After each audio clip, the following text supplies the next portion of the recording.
ಸಿಟಿರೋ sir ತಾವು ಕೂಡ ಸ್ವಯಂ ಸೇವಕರಾಗಿ ಕೆಲಸ ಮಾಡಿದ್ದೀರಿ. ಲಾಠಿ ಹಿಡ್ಕೊಂಡು ಹೋಗೋದು ಎಲ್ಲೋ ಒಂದು ಕಡೆ ಶಾಂತಿಗೆ ಭಂಗ ಆಗ್ತದೆ ಅಂತೇಳಿ ಕಾಂಗ್ರೆಸ್ ನೋಡಿ, ದೇಶಭಕ್ತರಿಗೆ ಆತ್ಮವಿಶ್ವಾಸವನ್ನು ಮೂಡಿಸೋದಕ್ಕೆ ಲಾಠಿ ಅದು ನಿಷೇಧಿತ ಅಸ್ತ್ರ ಅಲ್ಲ. ಆತ್ಮವಿಶ್ವಾಸ, ಕಾನ್ಫಿಡೆನ್ಸ್ ಮೂಡಿಸೋದಕ್ಕೆ ದೇಶಭಕ್ತರಿಗೆ ಯಾತಕ್ಕ ಕಾನ್ಫಿಡೆನ್ಸ್ ಅಂದರೆ ದೇಶದ್ರೋಹಿಗಳ ವಿರುದ್ಧ ಸಂಘರ್ಷ ಮಾಡೋದಕ್ಕೆ, ದೇಶ ಪ್ರೇಮಿಗಳ ವಿರುದ್ಧ ಸಂಘರ್ಷಕ್ಕಲ್ಲ, ಸಮಾಜದ ನಡುವೆ ಸಂಘರ್ಷಕ್ಕಲ್ಲ. ಕಾಲ ಬಂದಾಗ ಸಾಮಾನ್ಯ ಪ್ರಜೆಯೂ ಕೂಡ ದೇಶಕ್ಕೋಸ್ಕರ ಬದುಕಬೇಕು, ದೇಶಕ್ಕೋಸ್ಕರ ಮಡಿಬೇಕು, ದೇಶಕ್ಕೋಸ್ಕರ ಹೋರಾಟ ಮಾಡಬೇಕು. ಅವರಿಗೊಂದು ಆತ್ಮವಿಶ್ವಾಸ ಇರಬೇಕು. ಆ ಆತ್ಮವಿಶ್ವಾಸವನ್ನು ಮೂಡಿಸೋದಕ್ಕೋಸ್ಕರ ಲಾಠಿ ಇದು ಯಾವುದು ನಿಷೇಧಿತ ಅಲ್ಲ. ಇನ್ನೊಂದು, ಆ ಹಿನ್ನೆಲೆಯಲ್ಲಿ ಅವ್ರು ಹೇಳಿದರೆ ದನ ಕಾಯೋದು ಕೆಟ್ಟ ಕೆಲಸ ಅಲ್ಲ.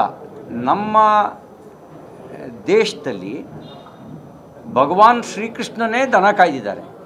ದನ ಕಾಯೋದು ಕೆಟ್ಟ ಕೆಲಸವಾ? ದನ ಕಾಯೋದು ಅಪರಾಧವಾ? ಹಳ್ಳಿಯಲ್ಲಿ ಪ್ರತಿಯೊಬ್ಬರು ಮಾಡ್ತಾರೆ ದನ. ಅದೆಲ್ಲ ನಾನು ಕೇಳಿದ್ರೆ ನಾನು ದನ ಕಾಯ್ದೇ ಬಂದಿರೋದು. ದನ ಕಾಯೋದು ಒಂದು ಶ್ರೇಷ್ಠ ಕೆಲಸ, ಮತ್ತದೊಂದು ಅಪರಾಧ ಅಲ್ಲ. ಕಾಂಗ್ರೆಸ್ನವರಿಗೆ ಕಾಯಕವೇ ಕೈಲಾಸ ಅನ್ನೋ ಸಂಸ್ಕೃತಿಯ ಮೇಲೆ ನಂಬಿಕೆ ಇಲ್ಲ. ಅವರಿಗೆ ಲೂಟಿ ಹೊಡೆಯೋದು, ಮೋಸ ಮಾಡೋದು, ಭ್ರಷ್ಟಾಚಾರ ಮಾಡೋದು, ಇದನ್ನು ಮಾಡಿದವರಿಗೆ ದನ ಕಾಯುವ ಶ್ರೇಷ್ಠತೆಯ ಬಗ್ಗೆ ಅರಿವು ಹೆಂಗಿರುತ್ತೆ? ಅವರಿಗೇನಿದ್ರು ಮೋಸ, ಲೂಟಿ, ಸಮಾಜ ಹೊಡೆಯೋದು, ಜಾತಿ ಎತ್ತು ಕಟ್ಟೋದು, ದೇಶ ಹೊಡೆಯೋದು, ಇಂಥ ಕೆಲಸ ಮಾಡಿದವರಿಗೆ ಇದರ ಇದ್ರ ಬಗ್ಗೆ, ದನ ಕಾಯೋದ್ರ ಬಗ್ಗೆ ಶ್ರೇಷ್ಠತೆ ಅರಿವೇ ಇರೋದಿಲ್ಲ. ಅದೊಂದು ಕಾಯಕ ಸಂಸ್ಕೃತಿ ಹೆಗ್ಗುರುತು ದನ ಕಾಯೋದು. ನಮ್ಗೆ ಅದ್ರ ಬಗ್ಗೆ ಹೆಮ್ಮೆ ಇದೆ. ಓಕೆ,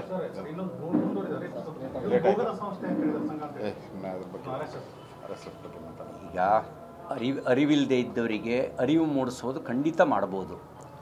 ಆದರೆ ಜಾಣ ಕಿವುಡು, ಜಾಣ ಕುರುಡರು ಇಂಥವರಿಗೆ ಯಾರೂ ಅರಿವು ಮೂಡ್ಸೋಕ್ಕಾಗಲ್ಲ.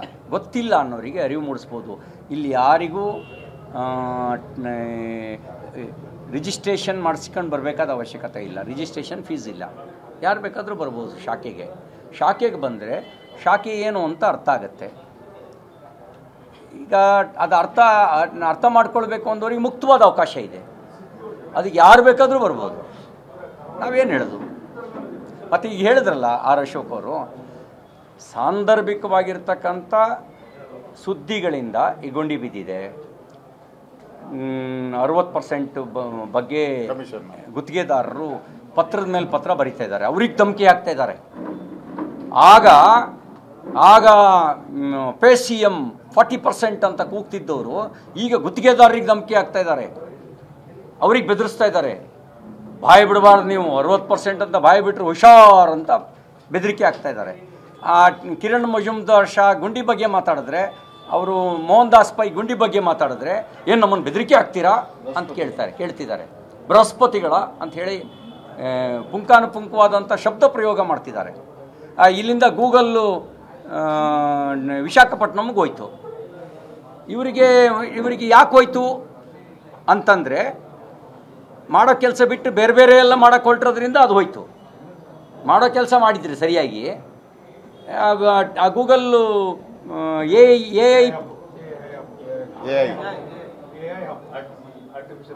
ಆರ್ಟಿಫಿಷಿಯಲ್ ಇಂಟೆಲಿಜೆನ್ಸಿ ಇದು ಯೂನಿಟ್ಟು ಅಲ್ಲಿ